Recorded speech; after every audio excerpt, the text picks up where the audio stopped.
तो नमस्कार। Academic branch ने जो प्रोसीजर है फिजिकल रिपोर्टिंग के लिए यूजी फर्स्ट सेमेस्टर रजिस्ट्रेशन का निकाल दिया है। नए बच्चे जो एनआईटी हमीरपुर ज्वाइन करने वाले हैं उनके लिए पूरे प्रोसीजर के बारे में मैं डिटेल में आपको बताऊंगा। वैसे एनआईटी हमीरपुर की जो वेबसाइट है उस पर भी नोटिस ये अपलोड हो चुका है। फिर भी बहुत सारी चीज़ें हैं जो बार बार जो नोटिस पे लिखी है वो पेरेंट्स को नहीं समझ आती है, स्टूडेंट को नहीं समझ आती है, तो उसके बारे में डिटेल में हम लोग बात करेंगे। वीडियो को आपने अंत तक देखना है। कोई आपकी क्वेरी रहेगी तो आपने कमेंट के माध्यम से मेरे से पूछ लेना है, मैं आपको उसका रिप्लाई करूँगा।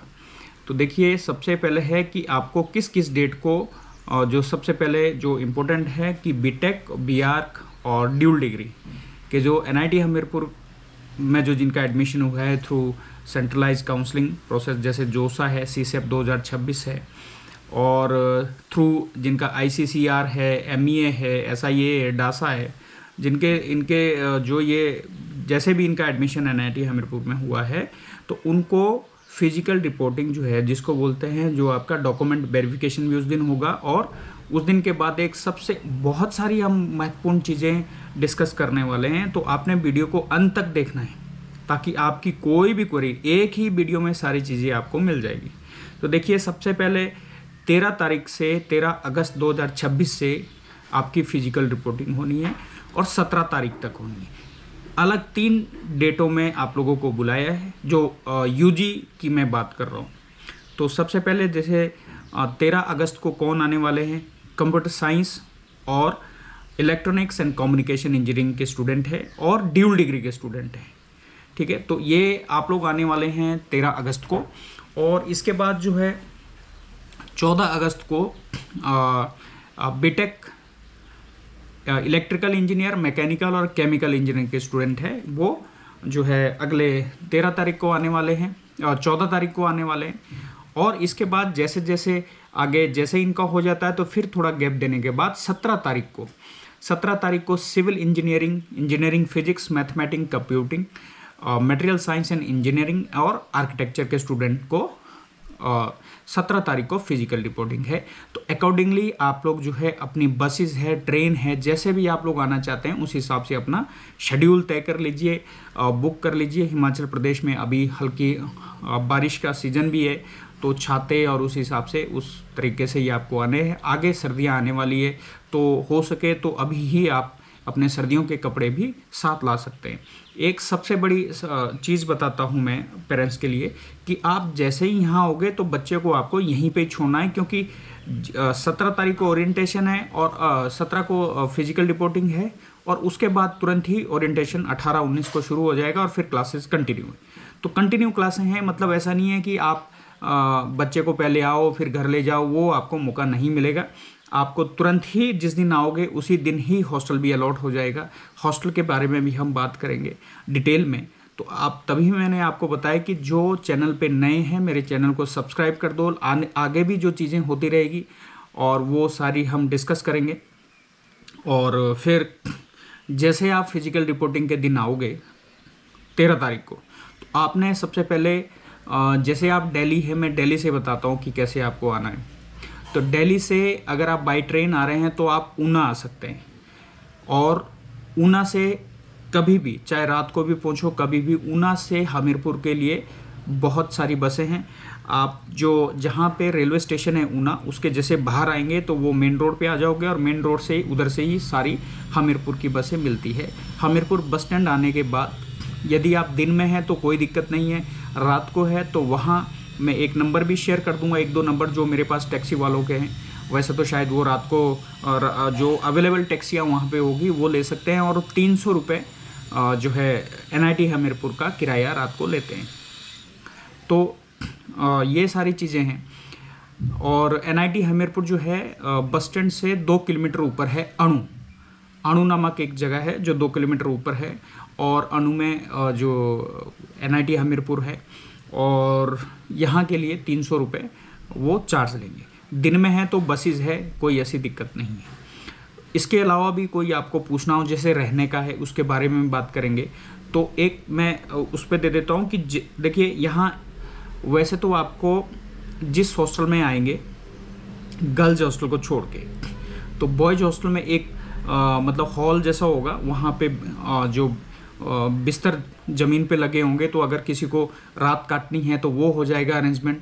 नहीं तो बाहर होटल भी है, गेस्ट हाउस है, और NIT हमीरपुर के भी अपने गेस्ट हाउस है, लेकिन वो क्योंकि जो गेस्ट की क्वांटिटी है वो ज़्यादा हो जाती है, लोग ज़्यादा संख्या में आते हैं, और जो कमरे हैं 20-25 कमरे हैं, तो जो फर्स्ट कम फर्स्ट सर्व जैसी स्थिति हो जाती है, जो पहले आ जाएंगे उनको पहले अलॉट हो जाएगा, जो बाद में आएंगे उनको कमरे अलॉट नहीं हो पाएंगे।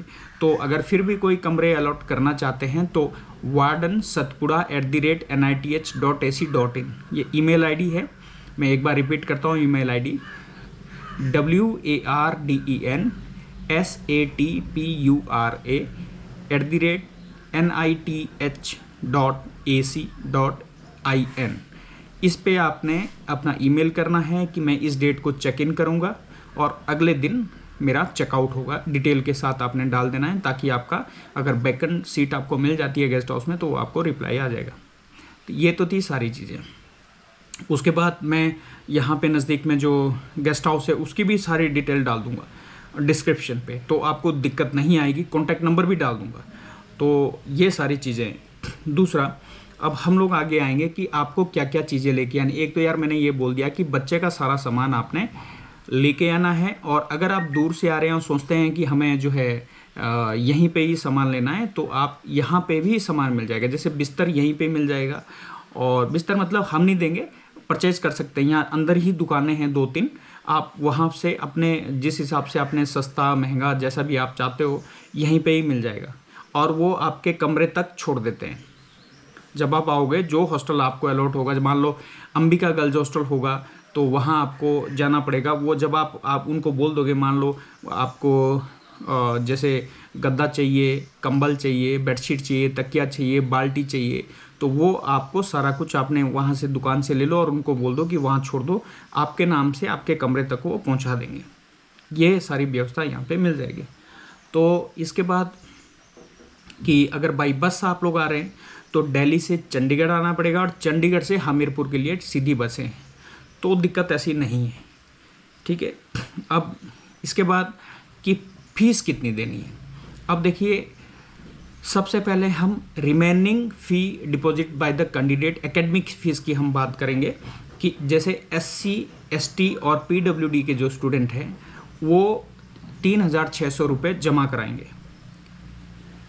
अभी एक बार सुन लो कि SC ST और PWD के जो स्टूडेंट हैं वो SB कलेक्ट के माध्यम से 3,600 रुपये जमा कराएंगे।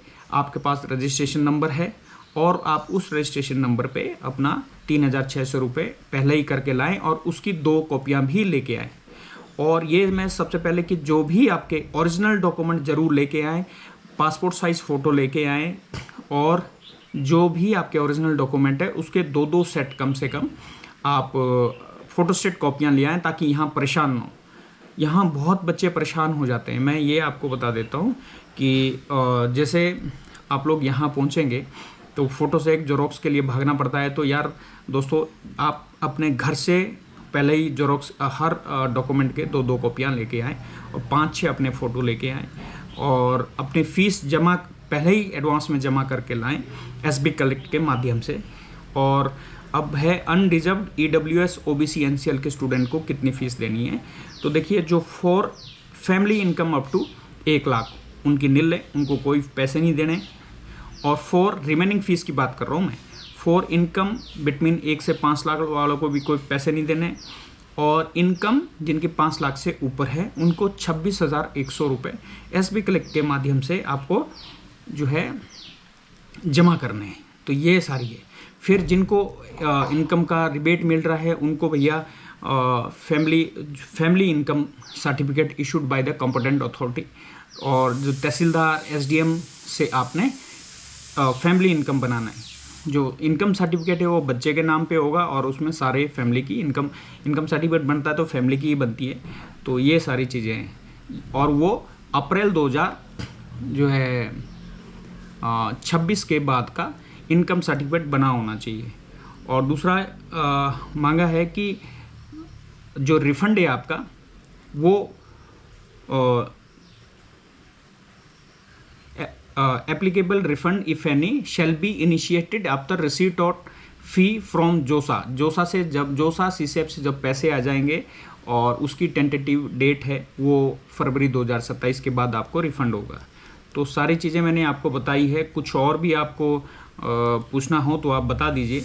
और इसका मैंने ये बोला है कि जितनी भी आपने फीसें दी है, चाहे जोसा में दी है, सीसेम में दी है, जितनी भी दी है, उसके 2-2 प्रिंट आप ज़रूर करके लाएं। और यार ये बार बार मैं बोल रहा हूँ कि प्रिंट जो भी है, फोटोस्टेट कॉपीज़ है, वो 1-1, 2-2 सेट घर से ही करके लाएं। घर से ही करके लाएं। आपके पास पेन होना चाहिए, आपके पास ग्लू स्टिक होना चाहिए, ये सारी चीज़ें आप अपने लेके आना है। तो भैया क्या होगा कि सबसे पहले जब आप NIT हमीरपुर पहुँचोगे तो जो यहाँ रजिस्ट्रेशन का टाइम है वो 9 बजे से 5 बजे के बीच में होता है। तो जब बीच में लंच टाइम होता है, तो जब आप सबसे पहले जब आप आओगे तो आपने सीधा यदि आप 9 बजे की बात कर रहा हूँ तो आपको NIT हमीरपुर के ऑडिटोरियम पहुँचना है। NIT हमीरपुर के ऑडिटोरियम में ही रजिस्ट्रेशन होगा। वहाँ जब आपका रजिस्ट्रेशन हो जाएगा, रजिस्ट्रेशन जिसका हो जाएगा उसको रोल नंबर मिल जाएगा। ये बहुत क्लियर सुन लो, रजिस्ट्रेशन का मतलब है रोल नंबर। अगर आपको रोल नंबर मिल गया तो समझो कि आपका रजिस्ट्रेशन हो गया। क्लियर? तो जब आपको रोल नंबर मिल जाता है तो क्या होता है कि उस रोल नंबर के बेस पे आप वहीं हॉस्टल के का एक स्टॉल लगा होगा, आप हॉस्टल पूछेंगे अपना, ऑटोमेटिक आपके रूम मिले हुए हैं। आपको रूम लेने की ज़रूरत नहीं है, आपके रूम मिले हैं। सिर्फ आप उस रोल नंबर से आप ये बता पाएंगे कि जो है आपको रूम कौन सा मिला है। जब आप हॉस्टल में बताएंगे मुझे ये रोल नंबर मिला है, वो चेक करेंगे, आपको बताएंगे बेटा आपका रोल नंबर ये है, तो उस रूम पे आपको सीधा जाना है।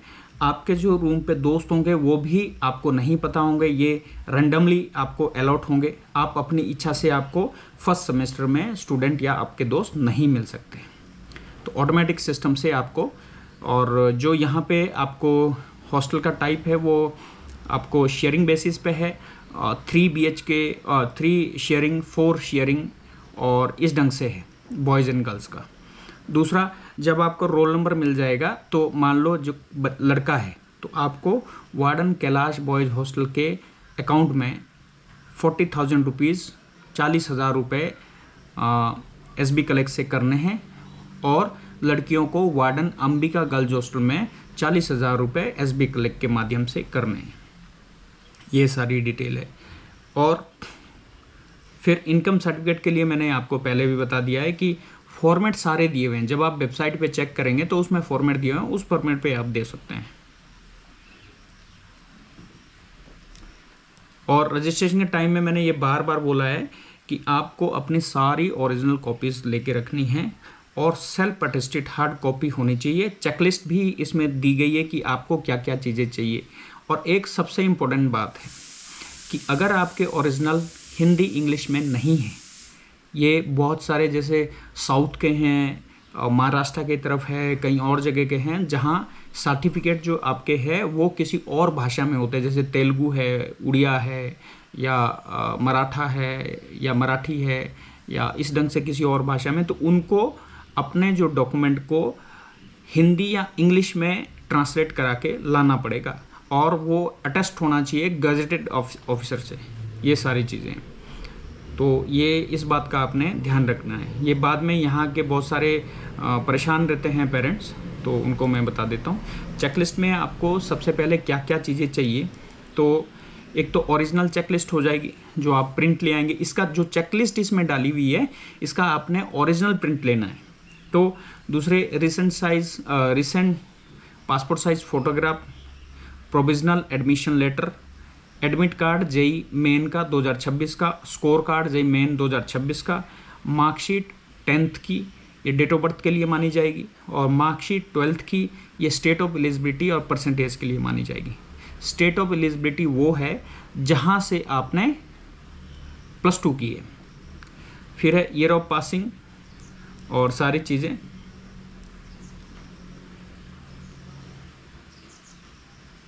फिर है कंडक्ट या फिर उसको करेक्टर सर्टिफिकेट बोलेंगे, from head of institute last attendance, जहाँ से आपने +2 की होगी तो वहाँ से आपको ये करेक्टर सर्टिफिकेट भी देना है। फिर है medical certificate as per जोसाफ format, आप कॉपी लगी हुई है और ये डिस्क्रिप्शन में मैं पूरा डिटेल इसका डाल दूंगा, आप वहाँ से प्रिंट करके वो इसी फॉर्मेट में आपको मेडिकल सर्टिफिकेट भी चाहिए। माइग्रेशन सर्टिफिकेट चाहिए ओरिजिनल। फिर गवर्नमेंट इशूड आईडी कार्ड जैसे आधार कार्ड है उसकी कॉपी चाहिए। फिर एक कैटेगरी सर्टिफिकेट है, ये बार बार मैंने बोला है कि जो आपके सर्टिफिकेट बनते हैं वो 1 अप्रैल 2026 के बाद के बने होने चाहिए और in the name of student, जिसमें फैमिली मेम्बर जैसे इनकम का होता है तो स्टूडेंट के नाम पे होगा लेकिन फैमिली की इनकम उसमें होगी कि जैसे लड़के का नाम है, मानो एग्जांपल है अर्नव है, अर्नव सन ऑफ ये कि फैमिली इनकम इतनी है ऐसे। फिर है इनकम और एसेट सर्टिफिकेट जो कि ये आपको देना है, ये जनरल EWS स्टूडेंट के लिए है सिर्फ। फिर इसके बाद है पर्सन विद डिसेबिलिटी, जोसाफ फॉर्मेट के हिसाब से आपको देना है जिनका 40% से ऊपर का होता है। फिर है registration form as per the allotted जो है ब्रांच या डिपार्टमेंट, रजिस्ट्रेशन फॉर्म देना है। फिर एफिडेविट ₹10 के स्टैम्प पेपर पे आपको करेक्टनेस ऑफ इंफॉर्मेशन ये ओरिजिनल देना। ये जो एफिडेविट है भाई, एफिडेविट मैंने बोला है घर से ही करा के लाना है, यहाँ बहुत ज़्यादा रश हो जाता है, बहुत परेशान रहते हैं एफिडेविट के चक्कर में। तो ये मैं बार बार आपसे रिक्वेस्ट कर रहा हूँ कि जो एफिडेविट है ये पक्का अपने अपने घर से बना के लाना है। घर से मतलब जो तहसील ऑफिस है, नोटरी है, जहाँ आपके SDM बैठते हैं या तहसीलदार बैठते हैं, वहाँ से बना के लाना है आपने। और ₹10 के फॉर्मेट पे ही आपको रीजन, यदि किसी का स्टडी गैप है 1 साल का, 6 महीने का, ऐसे ज़्यादा स्टडी गैप है तो उसको भी स्टडी गैप का ये भी नोटरी से बनेगा, एफिडेविट देना है। फिर है 2 एफिडेविट हो गए आपके। फिर है आपने जो है www.antiraging.in पे लॉगिन करना है। उस पर कैंडिडेट को अपना पेरेंट्स या गार्जियन का एंटी रैगिंग की साइट पे जाएंगे तो वो ईमेल जनरेटेड एक वो आएगा, वो प्रिंट लेके वो भी चाहिए। फैमिली इनकम सर्टिफिकेट ये किसके लिए है कि जिसने क्लेम करना है ट्यूशन फी में छूट के लिए, जैसे जिनकी इनकम जो है